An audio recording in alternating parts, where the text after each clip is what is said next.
All right. I did a lot of thinking and a lot of observation, so hear me out. The 76ers will make the playoffs this season. As a team that is typically always a playoff threat in the Eastern Conference, you couldn't ask for a worse start to the season than what the Sixers have had. They started off the season with the first 10 games going 2-8, and they're currently 8-16 and 12th place in the Eastern Conference. They have not looked good whatsoever this season, and the stats aren't lying either. They're dead last in assists per game. Despite having a top rebounder in the league in Andre Drummond, they're being killed on the glass, currently sitting 28th in the league in rebounding. They're shooting the ball horribly. They're 27th in the league in three-point percentage and 28th in the league in three-pointers made, with their leading shooter being standout rookie Jared McCain, who was averaging 15 points per game, and he even had a 7-game stretch in November where he averaged 22 points per game and 4 assists, with his best outing being against the top-seeded Cavaliers, posting 34 points and 10 assists. A lot of people argued that he was probably their most consistent guy going 15 games into the season, which was not a good look at all.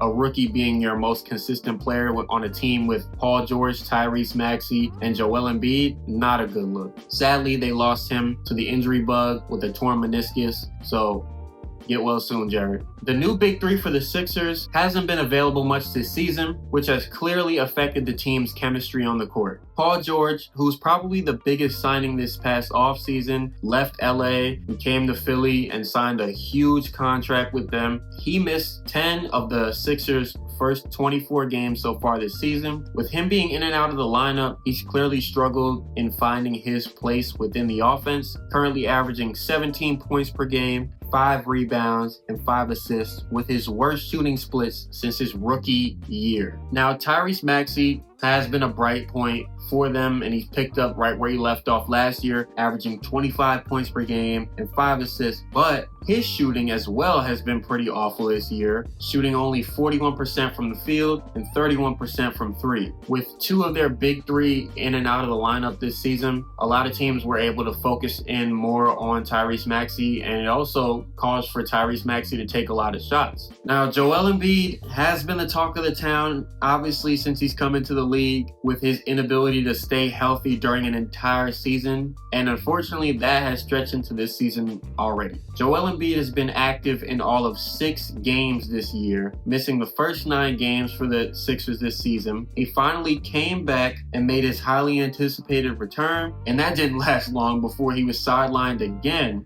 5 games later with the same left knee issue. Voila, finally he was back. And what happens in the first game he comes back? Halliburton off the window, no, but Mathurin soaring in to try to lay it up and in, and Embiid is down in time. Did not see what happened.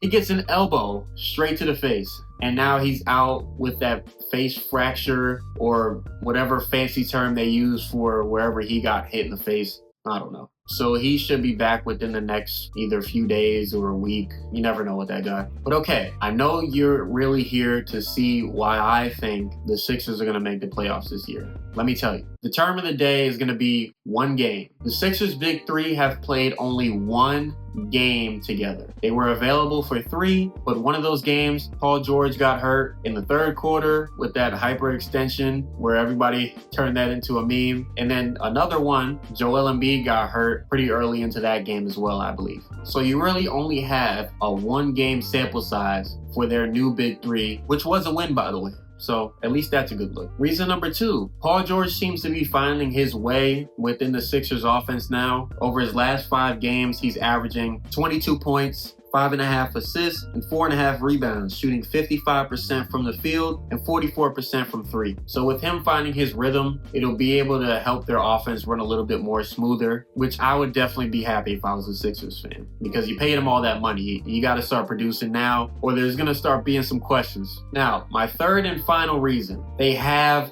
no reason to lose. The Thunder have their first round pick for 2025. Yeah, it's top 5 protected, but let's be honest. Are they going to be a worse team than the Wizards or the Hornets or the Pelicans? They're not going to be a bottom 5 team in the league this year.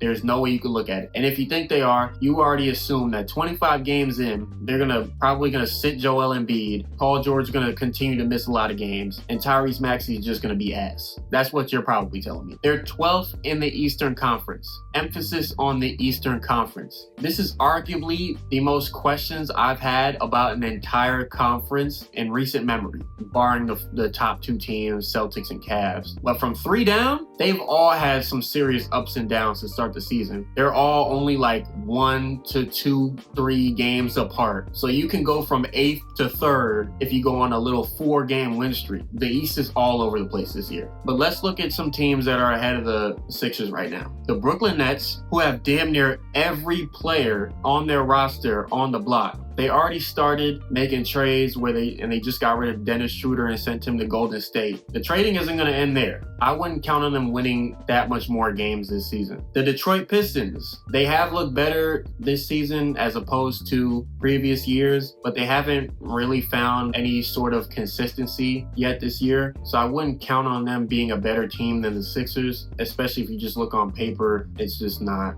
They might make the play-in. I wouldn't count them out from that just yet, but I don't see them being a better team than the Sixers. And the Chicago Bulls, who are going to blow up their entire roster any day now. I mean, the whole NBA is waiting for them to just make a move. All the media is waiting for them to make a move. Everybody on YouTube, on ESPN, are putting on their think pieces of where Zach LaVine should go, where Vucevic should go, what they're going to do with all the young pieces they have. So I wouldn't count on them wanting to win that many games this season either. The new Sixers squad will find chemistry as the season goes on. They have a win now roster, so I don't see any reason for them to continue losing as the season goes on. They're only 25 games into the year. They have over 50 games left on the season. I wouldn't count them out just yet. I know the media and I know a lot of people, they have so many questions. They're saying Joel Embiid should retire, this, that. Look, I'm nobody, but take it from me. They're going to find their way. Joel Embiid is going to find his way back to the roster.